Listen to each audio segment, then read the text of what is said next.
Durante a audiência pública no Senado, que ouviu os jornalistas responsáveis pela divulgação dos Twitter Files Brasil, o senador Marcos Rogério enfatizou a mudança ocorrida nas comunicações após o advento da internet, e em especial das redes sociais. O senador apontou: o mundo mudou. O senador disse: o mundo mudou e algumas pessoas continuam naquele mundo do passado. Marcos Rogério lembrou que foi jornalista e acompanhou a transformação. Ele disse: antigamente as pessoas se informavam pelos grandes canais de comunicação, pelos grandes jornais. O leitor, o telespectador, o ouvinte era apenas um receptor. De repente, ele sai da posição de ser um agente passivo para ser um agente ativo na comunicação a partir do advento das mídias sociais. Marcos Rogério apontou: ocorre que para algumas pessoas, para alguns segmentos, essa transformação não foi bem-vinda. O senador rebateu a narrativa de censurar para proteger a democracia, dizendo: isso, infelizmente, tem sido naturalizado em alguns argumentos como se fosse possível compatibilizar esses dois valores. O senador alertou que no Brasil há um movimento muito claro, muito nítido de controle de narrativa. Ele lembrou a CPI da pandemia dizendo: ali nós vimos a evidência disto dentro desta casa. Este foi um palco de produção de narrativas. Narrativas não são fatos. É a versão que você dá aos fatos para formar a opinião do cidadão ou para deformar a opinião do cidadão. Marcos Rogério disse: quando há liberdade, você escolhe a informação. É o cidadão, ele tem liberdade para fazer isso. O próprio cidadão, no exercício da sua cidadania plena, faz o controle. O senador afirmou: não há licença, em hipótese nenhuma, para a censura ou para o controle de narrativas, porque isso é emburrecer a sociedade. O Brasil não precisa de tutores da comunicação. O senador disse, com relação à garantia das liberdades, que é uma garantia constitucional. Elas vêm sendo, passo a passo, relativizadas. Liberdade de expressão, liberdade religiosa, liberdade de viver dignamente, liberdade de viver sem medo. Liberdade de viver sem medo. Quando você tem instrumentos do Estado Democrático de Direito, que representa a mão pesada do Estado, especialmente no campo da liberdade de expressão, você tira duas liberdades, a liberdade de expressão e a liberdade do cidadão viver sem medo. As pessoas no Brasil hoje estão com medo. Até quando nós vamos ter um ambiente como esse? Há mais de 10 anos, a Folha Política atua noticiando fatos, discursos, argumentos e denúncias que são obliteradas pela velha imprensa. Nosso veículo de imprensa dá voz às vozes conservadoras, ao anticomunismo, à defesa dos direitos fundamentais e da liberdade de expressão e de imprensa, além de trazer ao público os vídeos dos pronunciamentos de autoridades para que o público possa formar sua própria opinião sobre o que foi dito e não precise depender de relatos de terceiros. Quem controla a informação, controla em última instância a realidade. Grupos monopolísticos e cartéis que se associam com o intuito de barrar informações contrárias ou inconvenientes, atuam em conluio com a finalidade de aniquilar qualquer mídia independente, eliminando o contraditório e a possibilidade de um debate público amplo, honesto, abrangendo todos os feixes e singularidades dos mais diversos espectros políticos. Controlando as informações, o cartel midiático brasileiro tenta excluir do debate e, em última instância, da vida pública, os conservadores e os veículos que dão voz a essas pessoas. A renda da Folha Política está sendo confiscada a mando do ministro Luiz Felipe Salomão, ex-corregedor do TSE, com respaldo e apoio de Luiz Roberto Barroso, Alexandre de Moraes e Edson Fachin.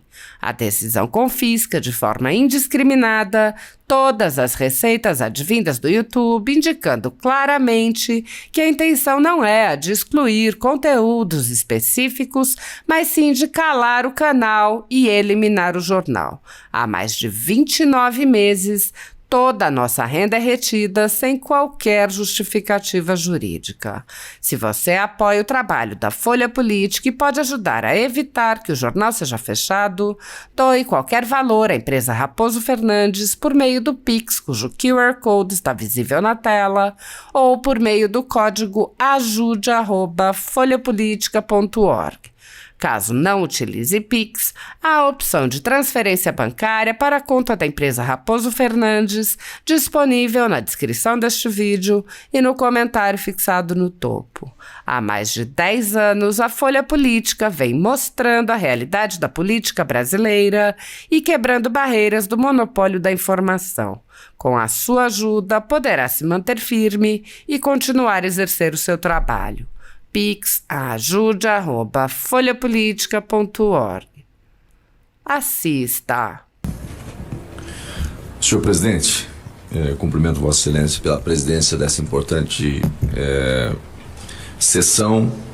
Eu quero aqui cumprimentar os dois convidados, o Michael Sullenberg e também o Davi Agape. Amor incondicional é o significado, aqui a liberdade. E cumprimentá-los pela coragem, pela ousadia. Não é fácil se posicionar dentro de um ambiente como esse, mas é necessário.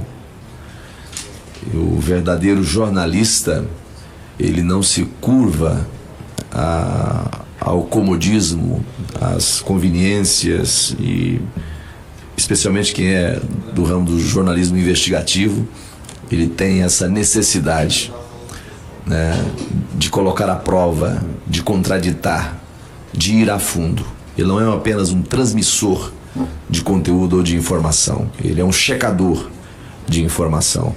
Então, eu acho que o mundo é assim, o mundo mudou e algumas pessoas continuam naquele mundo do passado. O mundo passa por uma transformação. Eu tive a oportunidade ao longo da minha vida de exercer o jornalismo por alguns anos. Por 12 anos fui jornalista de TV, rádio, e, enfim, no interior a gente tinha que jogar nas duas pontas.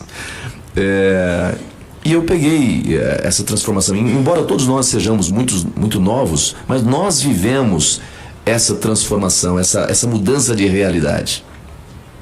Antigamente as pessoas, e aqui o Mário Frias mencionava isso, as pessoas se informavam pelos grandes canais de comunicação, pelos grandes jornais, né? Um colunista, um editorial de um jornal, era aquilo que informava, que formava conceito, e o leitor, o telespectador, o ouvinte era apenas um receptor. De repente, esse ouvinte, esse leitor, esse telespectador, ele sai da posição de ser um agente passivo que só recebe para ser um agente ativo na comunicação a partir do advento das mídias sociais. Ele não apenas recebe, ele é também um gerador de conteúdo, se não para promover o próprio conteúdo, para contraditar, para dizer isso não é verdade, para dizer não foi bem assim. Então, ocorre que para algumas pessoas, para algumas instituições, para alguns segmentos, essa transformação não foi bem-vinda. E aí, a frase que o Michael trouxe agora há pouco aqui, que apenas para poder dizer, censurar para proteger a democracia. E isso, infelizmente, tem sido naturalizado em alguns argumentos, como se fosse possível compatibilizar esses dois valores, sabe? Então, nós estamos realmente num período desafiador e a contribuição que vocês trazem aqui é muito importante para o Brasil e para este parlamento. As acusações feitas, né, por Elon Musk e o que vocês apresentaram aqui hoje são graves, mas eu vou repetir aqui o que já disse antes. No caso especialmente do que disse Elon Musk, até o momento são narrativas graves, mas que precisam passar pelo processo de apuração. É preciso apresentar as evidências, as provas, para que aquilo que é aparentemente grave se revele como de fato ou apenas como uma narrativa, como um conteúdo para tentar interferir na formação de opinião das pessoas. Censura ou controle de narrativas. O Brasil está vivendo esse dualismo no debate nacional. Não existe censura, afirmam alguns. Mas há um movimento muito claro, muito nítido de controle de narrativas. Aqui no Senado, o senador Girão, que estava aqui, nós participamos da CPI da Covid. Aqui estive eu, o senador Girão, o senador Flávio Bolsonaro e outros colegas senadores estivemos aqui. Ali nós vimos a evidência disso dentro desta casa. Esse foi um palco de produção de narrativas. Narrativas não são fatos. É a versão que você dá aos fatos para formar a opinião do cidadão, ou para deformar a opinião do cidadão. E você trouxe aqui, David, a questão da desordem informacional, que foi um conceito que veio dos Estados Unidos, né? E aí eu digo o seguinte: quando há liberdade, você escolhe a informação. Você escolhe o meio de informação. Você escolhe acreditar ou não acreditar, checar ou não checar. É o cidadão. Ele tem liberdade para fazer isso. Não, esse canal aqui merece credibilidade. Esse canal não merece credibilidade. O próprio cidadão, no exercício da sua cidadania plena, faz o controle daquilo que serve para o que não serve. Defender liberdade significa defender, inclusive, e aí Michael disse isso aqui com muito acerto, e eu penso assim também, é defender o direito do outro dizer aquilo que eu abomino do ponto de vista da minha formação ideológica, ou religiosa, ou de outra matriz, mas é o direito dele dizer. Agora, quando isso ultrapassa a raia daquilo que é legal e daquilo que é aceitável do ponto de vista das relações, invocando aqui o contrato social de Rousseau, que é uma regra que nos acorrenta a todos, e passa a ofender o campo da honra, os crimes contra a dignidade da pessoa, que ofende a honra das pessoas. Então você tem o Código Penal, a lei, para enquadrar esse cidadão porque cometeu um crime contra a minha honra, ou porque cometeu um crime de outra natureza, mas se trata de um crime, então pune-se o crime. Mas não há aqui licença, em hipótese nenhuma, para a censura ou para o controle de narrativas, porque isso é emborrecer uma sociedade. Então o Brasil, eu repito, ele não precisa de tutores da comunicação. E eu me lembrava aqui do tempo do velho jornalismo, e eu acho que ainda alguns canais ainda o têm, né, do ombudsman, acho que essa é a palavra, ombudsman, que funciona internamente como um filtro de ouvidoria crítica interna ao próprio canal, ao próprio veículo. Mas agora a figura do ombudsman ganhou dimensão global, nacional. Alguém avoca para si o papel de corregedor da comunicação, mas com poderes maiores.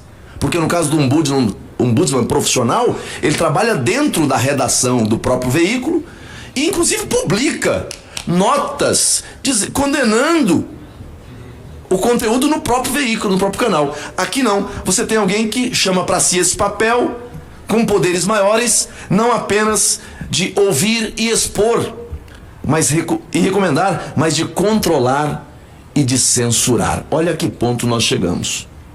Então nós estamos realmente diante de um debate muito perigoso e que nós precisamos enfrentar com muita responsabilidade. E eu tinha feito muitos apontamentos, eu vou encerrar aqui para não ser cansativo.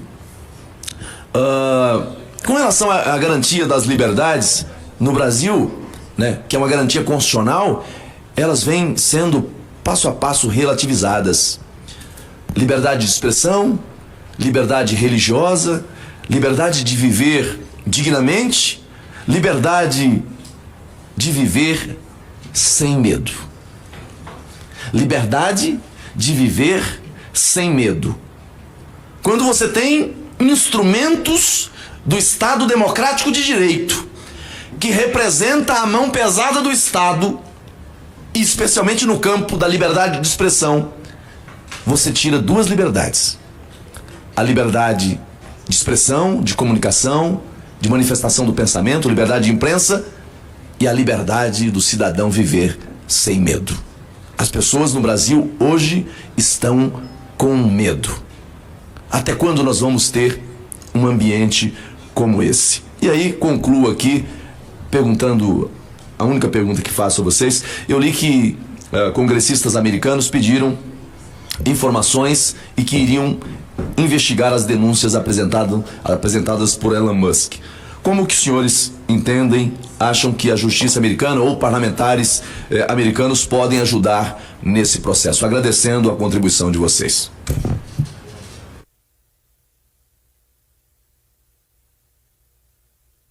Os americanos podem ajudar? Como? Desculpa, pode repetir? Como que é essa investigação? Primeiro, a informação de que eles teriam anunciado que solicitado informações de Elon Musk e que abririam uma investigação no âmbito do Congresso americano. De que forma que essa investigação lá pode nos ajudar aqui? Primeiro eu queria dizer que eu senti muito chateado porque a gente fez um podcast em São Paulo. A gente foi para um lugar, passou 1h30 com algumas pessoas, não vou dar os nomes, e o cara me chamou o dia depois e disse que ele não vai publicar porque ele sentiu medo, né? Medo de ser livre. Incrível, né? Então tem um efeito de resfriar na sociedade. Mas eu acho que a gente precisa, é importante a gente ter colaboração. As pessoas que acreditam na liberdade de expressão, eu gostaria muito de ter como jornalista competitivo, né? Eu gostaria de ter a informação que vocês descobrem sobre o que está acontecendo aqui.